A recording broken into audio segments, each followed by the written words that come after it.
Чудил ли си се дали можеш да промениш светът?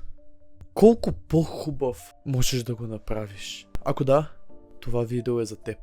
Всеки ден качвам видео, в което показвам моят път към това да рестартирам животът ми и да постигна мечтите си. Без да лъжа и без да мамя. Показвам точно това, което се случва. Как се справям и какво научавам, за да мога да те науча и теб, за да можеш да успееш и ти. По пътят също разказвам моята история и всичките грешки, които съм допуснал аз, за да можеш да ги избегнеш ти. Ако не си гледал предишните видеа, окуражавам те да ги прегледаш, за да може това видео да прави повече смисъл. Днес е 12 декември. Снощи си легнах късно и днес не успях да стана в 7 часа.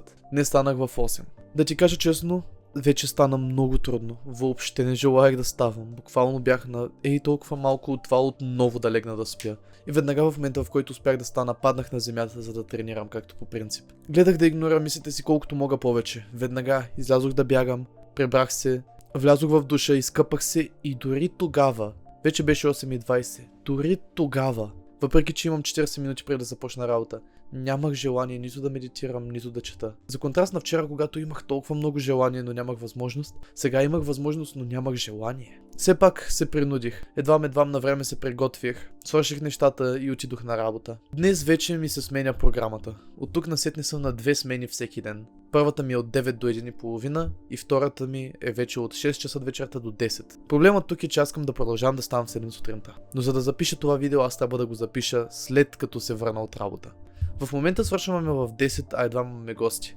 Когато хотелът почне да се пълни, може би ще свършваме в 10:30. И тогава наистина се притеснявам как ще мога да запиша това видео, как ще мога да си пиша в дневника и как ще мога след това вече да легна и да се наспя. Камо ли пък да легна преди 12 часа.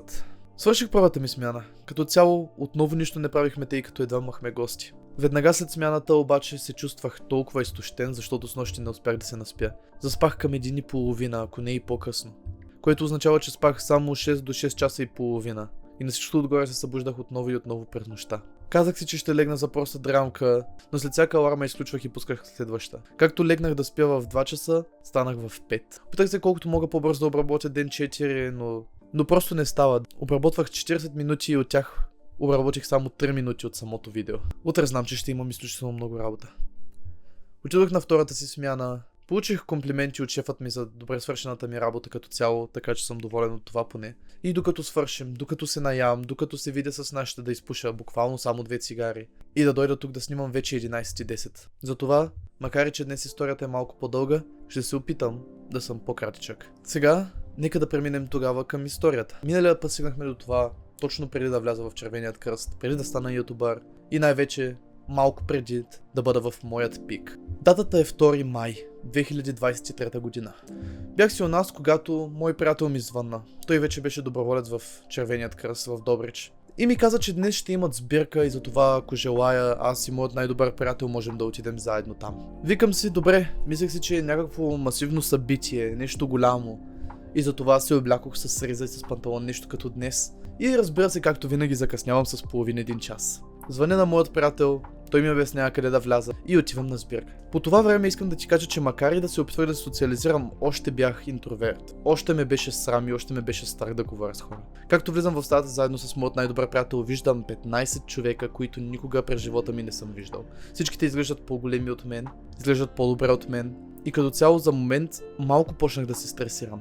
Но реших, че ще го преглътна и седнах до едно от момчетата. Какво не осъзнавах тогава е, че това е Георги, бившият на Даная, този от Рилци. Започнах да си говоря с него и станахме дружки. След това веднага бившият областен координатор и една от най-добрите ми приятелки, Гергана, веднага дойде при мен и ми даде лист с това да се запиша в Червеният кръст. Аз дори не знаех за какво става на въпрос.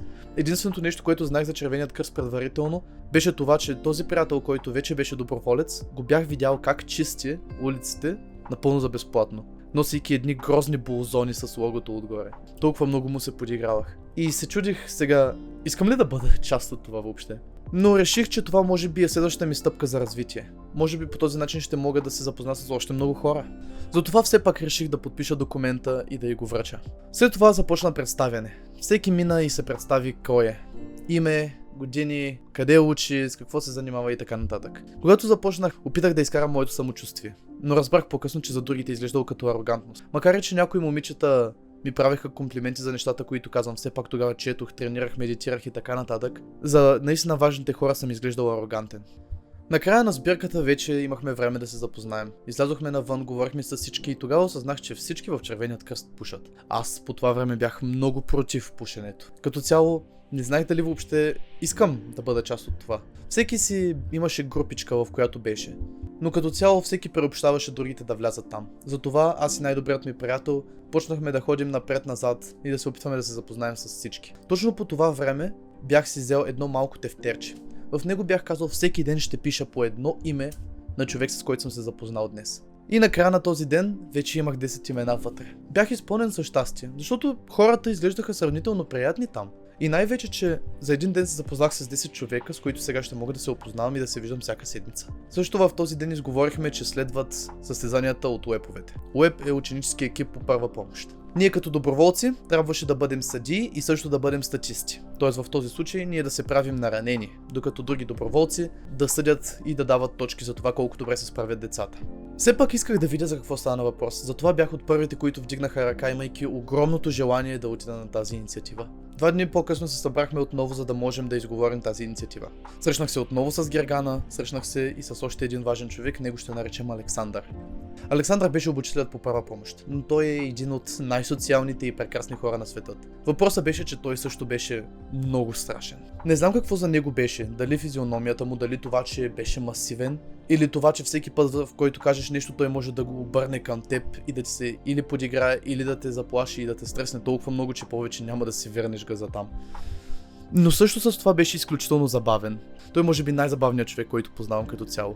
И един от най-милите на всичкото отгоре. Дуалността в него наистина ме заинтересова. Но от самото начало бях сигурен, че той не ме харесва особено много. И макар че живееше близо до нас, и макар че се опитвах да се сприятелявам с него, нещата между нас не вървяха много. Нещата между мен и областният координатор също не вървяха. Гергана по това време беше толкова самовлюбена, колкото и аз. Тя също е нарцисист, което означава, че през цялото време нашите личности просто се блъскаха една в друга. Няколко дни по-късно дойде денят, в който дойде инициативата. Бях статист, имах кръвотечение от бедрото, като цяло беше много забавно. Там с повечето доброволци си говорихме, запознах се с още хора и беше супер забавно. И най-вече, че запали интерес, който имам и до ден днешен. Първата помощ. Но за това ще стигнем много по-нататък в историята. За да празнуваме голямата ни инициатива и успехът ти, решихме да се съберем на един бар, наречен Хелидони. В него се изсипахме 10 човека от Червения кръст. Там заедно пихме и Гергана ми предложи да запаля цигара. До тогава бях палил цигара 2 пъти в живота ми и 2 пъти ги омразих от дъното на душата ми. Но сега бях в тази чисто нова компания, в която исках все пак малко и аз да се вкарам. Повечето там бяха минимум 1 година по-големи от мен, както и Гергана, ако не и 2-3 години. Имаше 0 тройки, имаше 0 четворки. Всичките бяха по-големи от мен и най-добрият ми приятел. Но Гергана изглеждаше все едно иска да ни преобщи. И все пак се поддадох и, както се казва, почнах да пуша заради приятелската компания. Запалих 1-2 цигари, след това се изпращахме, тъй като Гергана живееше на буквално 2 минути от нас, се прибирахме заедно. Но накрая на деня беше казала изрично, че въобще не ме харесва. И това беше напълно нормално, аз го усещах и предварително. И по принцип не ме интересуваше за нейното мнение. Въпросът беше, че най-добрият ми приятел почна да я харесва, което означаваше, че аз трябва да бъда неговия уингмен. Или на български, трябваше да му помагам да я получи. За времето започнах да говоря повече и повече с Гергана, главно за да мога да помогна на Петър. Правих му реклама, виках я навън, за да може да излезем тримата и така да се отдръпна от тях. Започнахме да се виждаме сравнително често, все пак живяхме един до друг. И след това вече юни месец си спомням един особен ден. С Гергана още не сме приятели. Да ти кажа честно, даже още имам чувство, че изключително много не ме харесва. Но както играя Майнкрафт, си спомням, че ми звъни. Викам, че сигурно ще ми звъни за някоя инициатива, тъй като по това време опитвах да ходя на всяка една, която можех. За моя изненада тя ми вика: Насе, искаш ли да излезем двамата? Това беше шок за мен, защото аз мислех, че въобще не ме харесва. По принцип не премирах от желание, но все пак реших да излезем двамата. Излязохме и си говорихме сигурно 3-4 часа. Разказвахме си шеги, говорихме простоти, обикаляхме и просто се смяхме. Изведнъж започнахме да ставаме приятели от никъде, което беше изключително странно. Дойде лятото и Гергана замина на работа. Обаче не беше единствената приятелка, която бях направил от Червеният кръст. Бях се запознал с още няколко човека. Ние ще наречем Боряна. Борито беше много особен човек. Беше наркоман, беше тревоман и като цяло Освен това, не харесваше въобще семейството си и не искаше въобще да живее от тях. Имаше victim mentality, или по-точно винаги считаше себе си за жертва. Това не беше нещо, което харесвах, но все пак реших да й дам ръка. Нямаше компания от приятели по това време. Затова реших да й подам ръка и да я взема при нас в моята компания. Защо споделям за това случайно момиче? Защото тя беше първият път, в който аз прецених, че може би някой се нуждае от моята помощ. Първото нещо, което направих за нея, беше да й намеря приятелска група, т.е. моята. Но след това си спомням един особен ден. Техните я бяха изгонили от тях. Направих всичко възможно да мога да я взема у нас, да й помогна, но нашите въобще не ги интересуваше. Намерих все пак къде да успеем да я приютим. За една вечер спава в една приятелка, след това всичко се оправи. Но въпросът беше, че по това време бях решил, че искам да помогна на някого. И тя беше първият ми опит. Измина известно време. Тя излиза с нас всеки ден. За рожденият ти ден с момчетата си бяхме събрали да й купим карта за фитнес, тъй като тя толкова много време искаше. Купихме и такава за 3 месеца. С времето забелязах как тя с стотици разговори я накарахме да спре да пуши трева. Не знам как е в момента, не съм се чувал с нея може би от година, но знам, че в този период тя беше спряла да пуши трева. Беше почнала да се забавлява на живота и най-вече всеки ден идваше с нас да тренира. Бях толкова горд, защото това беше първият път, в който бях успял да променя някой. Първият път, в който исках да променя някой. От тревоман мразещ живота си я превърнах в човек, който е щастлив да живее, който тренира усърдно всеки ден. Бях много горд от нея. С времето обаче просто пътищата ни се разделиха. Но за мен чувството, което изпитах да променя нейния живот, се увеличи още повече. И тогава се сетих за думите на Светлю. Защо не станеш ютубър? Бях си показал, че мога да помогна на някой. Защо да не го направя наистина? 14 юни беше датата, на която аз започнах моят YouTube канал. Или по-точно тогава го създадох. Няколко дни по-късно създадох моето първо видео, как да направиш естетическо тяло. Не беше добро видео, но беше началото. И само това имаше значение. Оттам бях почнал всеки ден, освен че тренирах, освен че бягах, освен че четох, освен че си готвих и че се храних, освен че медитирах и си писах в дневника, освен че ходих на Червеният кръст. Започнах всеки ден да обработвам. 3-4 часа. Пусках едно видео на всеки 4 дена. Бях много горд от себе си по това време. И гледах как малко по малко абонатите се качат. Със Светлю обсъждахме всяко едно видео, коментирахме какво мога да променя, какво да подобря. Обсъждахме също за неговите видеа.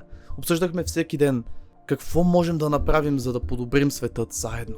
Това стана обсесия за мен. Беше ме толкова грижа да мога да променя света. Първоначално почнах с хейт коментари.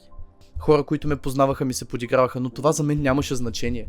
Бях толкова щастлив от фактът, че мога да помогна на някой. И че започнах. Още известно време мина и лятото свърши. Бях качил около 10 видеа за целия този период. В този период също станах много близък с едно особено момиче. Ние ще не наречем Моника. Моника беше доброволец от Червения кръст преди мен. Нещо за нея беше, че тя не е нормалното момиче. Тя е изключително красива като модел. Освен това е изключително умна и най-вече, че не е от стандартния тип красиво момичета. Тя тренира бокс, бяга всеки ден, взима студени душове. Тя беше на личностно развитие от собствен тип. Толкова много я харесах тогава. За мен тя беше като перфектният човек, защото тя правеше всичко, което правих и аз. Мисля, че е ясно, че се влюбих в нея. И всеки ден се опитвах да се хвана с нея. Опитвах се да я каня на срещи, тя обаче не разбираше, че са срещи. Както и да е, с времето останахме само приятели. И до ден днешен все още сме близки с нея. Но си спомням, че още в Хелидони, когато ме беше видяла с цигара в ръката, ми беше казала, падна ми в очите. Мен ме беше грижа за нейното мнение, защото тя тренираше сигурно по-усърдно и от мен. Бях и обещал тогава, че 3 месеца няма да докосна цигара. Третият месец мина и дойде. На 7 септември Гергана ми звънна напълно случайно. И ми вика, Насе, айде у нас. И аз викам, какво ще правим? Ще си направим коктейли и ще пием. Викам, прекрасно. Нали? Накупих няколко неща, тя имаше няколко неща от тях предварително и отидох от тях към 7 часа.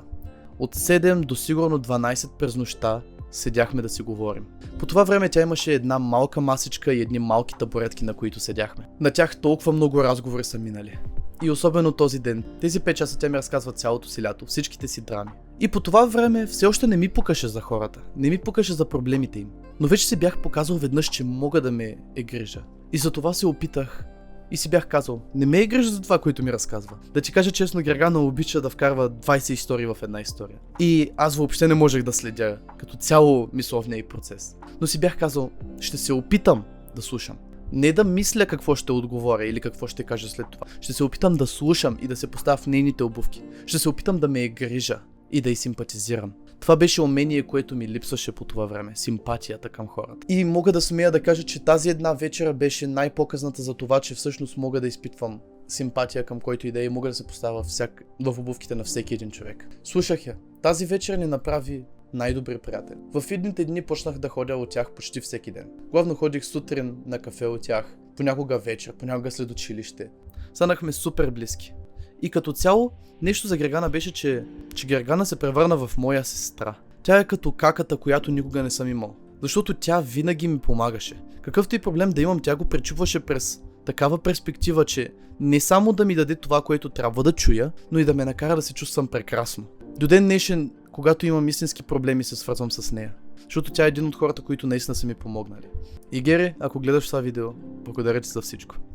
С времето също почна да ме грижа за нея. Започнах и аз колкото мога повече да се грижа за нея. Случвало се да ми звъни вечер, ревейки и да ходя от тях, за да може да я успокоявам. Случвало се също да ми звъни в 3 през нощта, макар да знае, че съм легнал 6 часа по-рано, за да я прибирам от дискотека. И все пак съм го правил за нея. С времето тя ми помогна да израсна. От момченцето, което бях, да стана една идея мъж. Учеше ме как трябва да се грижа за момиче.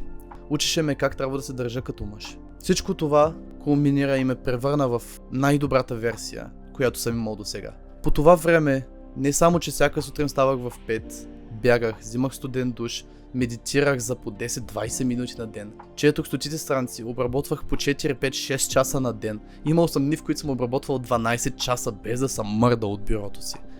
Храних се здравословно, тренирах с часове в фитнеса, ходих на волейбол и винаги си лягах в 9 през нощта. С това ходих на инициатива в Червения кръст, а даже станах и заместник областен координатор. Заместникът на Гергана. Животът ми вървеше толкова добре. Точно тогава бях почнал да качвам по 3 шорта в YouTube на ден. Тогава за 2 седмици бях направил 1/3 от абонатите си някога. От 150 абоната бях стигнал до 250 за 2 седмици. А останалите 150 ми бяха отнели толкова много време. Всичко вървеше толкова добре. След това от Червеният кръст ме пратиха на моята първа академия. Академия, за да разбереш какво е като цяло платено обучение. Пращат те в различен град за определено време, като всичко ти е платено, пътят ти е платен, храната ти е платена, престоят ти е платен и биваш обучаван по тема. Тогава аз бях обучаван по първа помощ.